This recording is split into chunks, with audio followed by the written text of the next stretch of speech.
Well, if you were expecting this title to be clickbait as well, then I've got bad news for you. I actually did not like this one.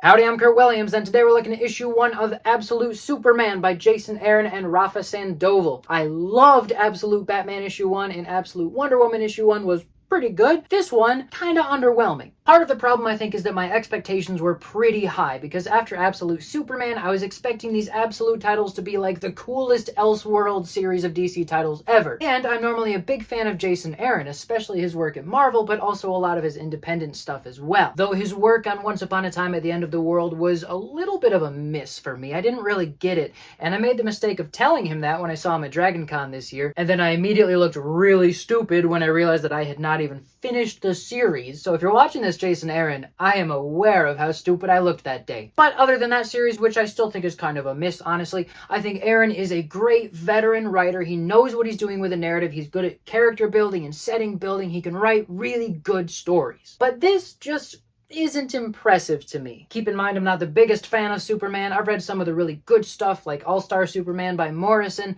Red Sun by Mark Miller, and Grounded by Straczynski, so I have enough experience with Superman that I know a good Superman story when I read one. And I know that it can be really hard to write good material for a character who's practically invincible unless you happen to have a special green rock, but what everybody has been saying about Absolute Superman is that it's so fresh. It's such an original take on the character, and they're changing so many things, and it's so interesting and unpredictable.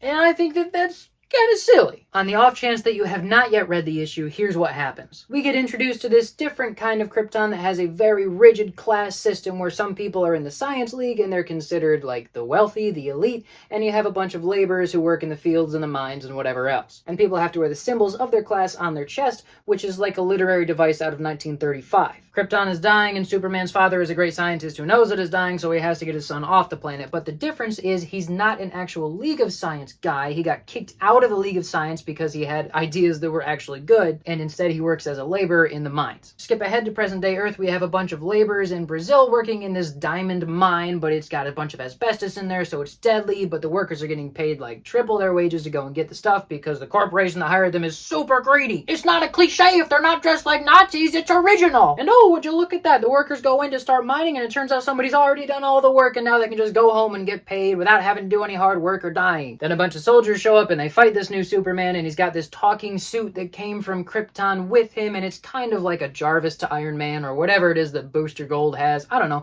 It's not that original of an idea to me, honestly. And because Superman depleted all of his energy reserves in the fight, he was able to be captured by Lois Lane, who is a soldier who slapped a pair of power-negating bracelets on him, or whatever. We get a couple sneak peeks of other areas of the universe, things that are in store for this series, where we can see Brainiac keeping tabs on Superman and having little bottled cities behind him, as he does. And we also see the Kent farm, which is destroyed for some reason. It looks kind of like somebody burst up through the roof, maybe, so I don't know if Superman did that when he got there. Who knows? But the Kent farm is property of the Lazarus Corps, which is the evil industry that employs all those miners in Brazil. I don't know if that's somehow connected to Ra's al Ghul or if it's a totally new thing. It honestly just feels like stormtroopers to me. So there are three main complaints that I have about this issue. The first one is that it's too similar. Superman is the same character, and whether or not he came from humble beginnings on a farm in America, he still came from humble beginnings on Krypton, so he's basically the same lookout for the underdog guy he's always been. My second complaint is that it's too simple. There are very clearly defined good guys who are always good, and very clearly defined bad guys who are bad to their core,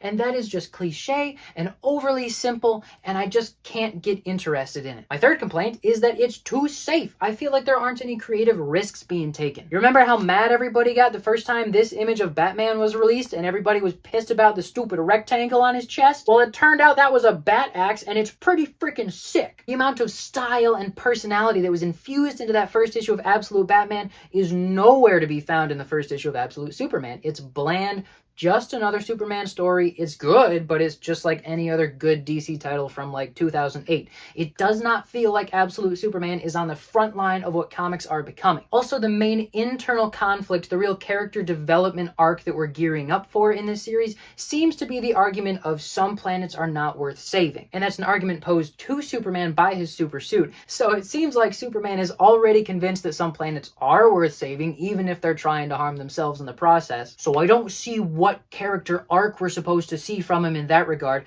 unless we're supposed to see a character arc from the super suit, which would definitely be fresh and exciting. Like, I'm down to see Superman try to convince his own suit that he should be a good guy, but it's doubtful that that is the case. And if it's not the case, then all that we're left with is this really overdone cliche that should not have been put into words this early. If that's the cliche you want to focus on and you want to bring new light to that idea, fine, but wait until you're a bunch of issues in and we've gotten used to feeling all the complications around this idea before you put it into words. Another one of the differences is, like I mentioned, Lois Lane is one of the soldiers who captured Superman, which seems on the surface to be a total 180 from the Lois Lane we're used to, right? But come on, I mean, how long do you realistically expect her to be part of this stormtrooper crew before her journalist instincts tell her that something is wrong here and she needs to switch sides? So I'm not finding myself getting excited about that because it feels like it's already super predictable. I am curious about what happened to the Kents, but I'm not curious enough to be invested in that either. The art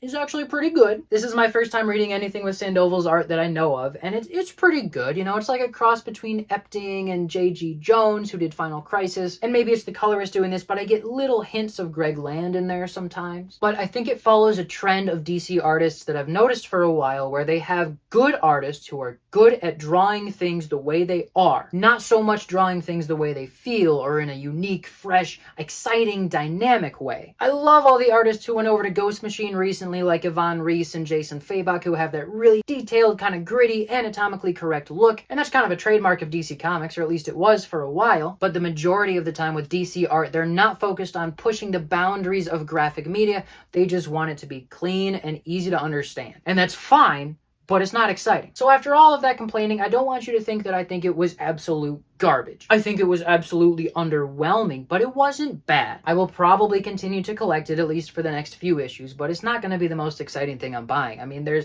a dozen Image titles coming out right now that are better than this. But, you know, if you want to read yet another story about the underdog fighting some evil corporation that's taking advantage of people, and the hero has to be reminded that just because humanity has some bad parts, it's still overall good, then, I don't know, you'll probably like it. So I'm going to rate issue 1 of Absolute Superman a high 6, kind of low 7. Like I said, it's not that bad. It's just that my expectations were so high. And I don't think it delivered on those high expectations. It delivered on mid expectations. It is another Superman book that happens to be just an Elseworld Superman. I know I'm not posting many videos lately, and it's because I'm putting a ton of work into my Every Comic Shop in Georgia video. And I think very soon I'll start uploading my unedited footage from Every Shop in Michigan for members only, so that you can see shops in more detail. You can hear my conversations I had with the shop owners. And then once part 1 of Every Shop in Georgia is out, I'll also put up the unedited footage of all the shops in Georgia. There's some cool stuff happening over here, so stay tuned. And if you read this issue,